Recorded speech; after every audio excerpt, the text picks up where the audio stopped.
সুপ্রিয় দর্শক আসসালামু আলাইকুম, কেমন আছেন আপনারা? নিশ্চয়ই ভালো আছেন। আজকের ভিডিওতে আপনাদের সবাইকে স্বাগত জানাচ্ছি। আজকে আমি আপনাদের সাথে শেয়ার করব, প্রায় টাইম আমি আপনাদের থেকে একটা প্রশ্ন পাই যে আপু ডেলিভারি হতে কেন দেরি হচ্ছে। তাহলে চলুন মূল আলোচনায় যাওয়া যাক। বাই দ্য ওয়ে, মূল ভিডিওতে যাওয়ার আগে একটা কথা বলি, আমি আমার চ্যানেলে pregnancy related, specially normal delivery related অনেক ইম্পর্টেন্ট তথ্য ভিডিও আকারে শেয়ার করে থাকি। পার্সোনাল এক্সপেরিয়েন্স ও আমার ডক্টরের সাজেশন থেকে নেওয়া। তাই আমার চ্যানেলটিকে যদি একবার আপনারা ভিজিট করেন তাহলে আপনারা আপনাদের প্রশ্নাতীত মনের অনেক প্রশ্নের উত্তর পেয়ে যেতে পারেন। আমন্ত্রণ জানাবো আমার চ্যানেলটিকে একবার ভিজিট করে দেখার জন্য। এবারে চলুন মূল আলোচনায় যাওয়া যাক।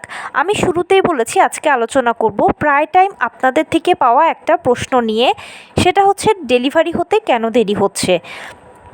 দেখুন, ডেলিভারি প্রক্রিয়া শুরু হতে দেরি হওয়া কিংবা জরায়ু মুখ খুলতে দেরি হওয়া বা লেবার পেইন আসতে দেরি হওয়ার পেছনে কিন্তু অনেকগুলো কারণ রয়েছে। তার মধ্যে একটি কারণ আছে খুব উল্লেখযোগ্য হারে, সেটা হচ্ছে কায়িক শ্রম না করা, কুড়েমি স্বভাব, মানে হচ্ছে শুয়ে বসে থাকা, অলসতা করা। এই টাইপের মায়েদের ক্ষেত্রে কিন্তু ম্যাক্সিমাম টাইম দেখা যায় যে ডেলিভারি প্রক্রিয়া শুরু হতে অনেক দেরি হয়। সেই জন্য ডেলিভারি টাইমে আপনাদের অবশ্যই যেটা করতে হবে, নিয়মিত হাঁটাচলা করতে হবে, টুকটাক কায়িক শ্রম করতে হবে, লো কমেট ব্যবহার করতে হবে। লো কমেট কি? ফ্লোর বা মেঝের সাথে সংযুক্ত কমেটগুলো হচ্ছে লো কমেট। এতে কি হবে? এতে আপনার শরীরটা সবসময়ই একটা ব্যায়ামের উপরে থাকবে। ব্যায়ামটা আমাদের শরীরের জন্য ভালো, আর গর্ভাবস্থায় ব্যায়ামটা কিন্তু খুবই গুরুত্বপূর্ণ। ব্যায়াম করলে গর্ভকালীন যে ব্যথা কষ্টগুলো রয়েছে এগুলো কিন্তু অনেকখানি কমে যায় কোনো ওষুধ ছাড়াই। তার পাশাপাশি নর্মাল ডেলিভারির চান্স বাড়ে এবং খুব দ্রুত সময়ের ভেতরে ডেলিভারি প্রক্রিয়া শুরু হয়।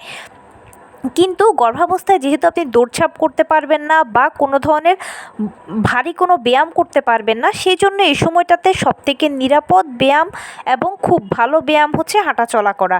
আপনার উচিত হচ্ছে নিয়মিত হাঁটাচলা করা, একদম টাইম মেনটেন করে। যেমন সকালবেলা ঘুম থেকে উঠে 30 মিনিট হাঁটাচলা করবেন, এরপরে কিছুক্ষণ বাটারফ্লাই স্টাইলে বসে থাকবেন।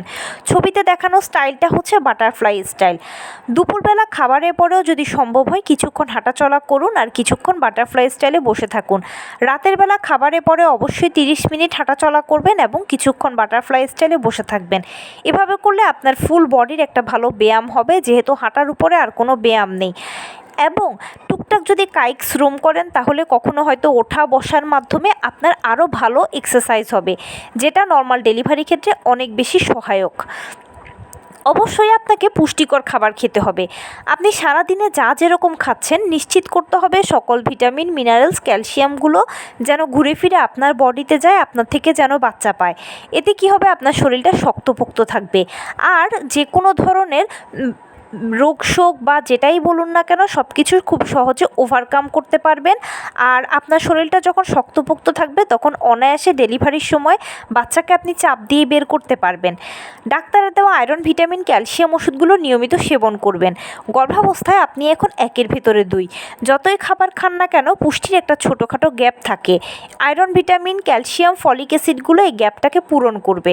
সেজন্য এগুলো কিন্তু মিস করা যাবে না, একেবারে ডেলিভারি হওয়া পর্যন্ত এটাকে খেতে হবে। এবং প্রতিদিন 12 থেকে 14 গ্লাস পানি পান করবেন। এতে কি হবে? আপনার গর্ভের পানি বা অ্যামনিওটিক ফ্লুইডের তারতম্য হবে না।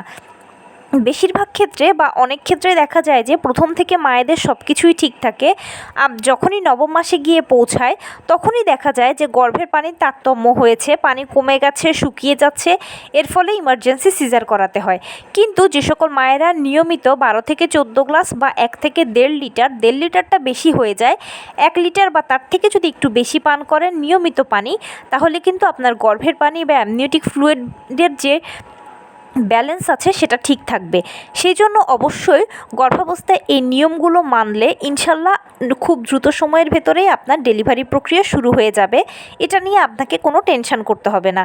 কিন্তু যদি বিপরীত হয়ে থাকেন, মানে হাঁটা বসাও করতে ভালো লাগে না, শুয়ে বসে থাকতে ভালো লাগে, শরীরের ব্যথা কষ্টগুলোকে অজুহাতে দাঁড় করিয়ে আপনি হাঁটাচলা না করে যদি ডিভাইসে বেশি সময় দেন, তাহলে কিন্তু ডেলিভারির প্রক্রিয়া শুরু হতে দেরি হবে। ইনফ্যাক্ট নর্মাল ডেলিভারির চান্সও বহুগুণে কমে যাবে। এবারে যদি কেউ মনে করেন যে আমি যে কথাগুলো বলেছি, হাঁটাচলা করা, টুকটাক কায়িক শ্রম করা, লো কমেটের ব্যবহার, পুষ্টিকর খাবার খাওয়া, এই সব কিছু আপনি মেনটেন করছেন, কিন্তু তারপরেও আপনার যদি ডেলিভারি প্রক্রিয়া শুরু না হয় বা হতে দেরি হচ্ছে কেন এই প্রশ্নটা মনে আসে, তাহলে জেনে রাখবেন ডেলিভারিটা হচ্ছে সম্পূর্ণ উপরওয়ালার ইচ্ছে। সিজারের ক্ষেত্রে কিন্তু সেটা প্রিপ্ল্যান, যেখানে ডাক্তার চেক আপ করে বলে দেয় যে অমুক দিনের অমুক তারিখে সিজার হবে, যেখানে একটা নির্দিষ্ট ডেট থাকে। নর্মাল ডেলিভারি ক্ষেত্রে এটা কখনোই নির্দিষ্ট ডেট কেউ দিতে পারবে না, কোনো ডাক্তারও দিতে পারবে না, বা বিশেষ এমন কোনো পরীক্ষাও নেই যেটা করিয়ে আপনি জানতে পারবেন যে অমুক দিন আপনার ডেলিভারি প্রক্রিয়া শুরু হবে, কিংবা বিশেষ কোনো ঔষধ খেয়ে বা কোনো কলাকৌশলের মাধ্যমেও কিন্তু ডেলিভারি প্রক্রিয়াটা হওয়ানো সম্ভব নয়।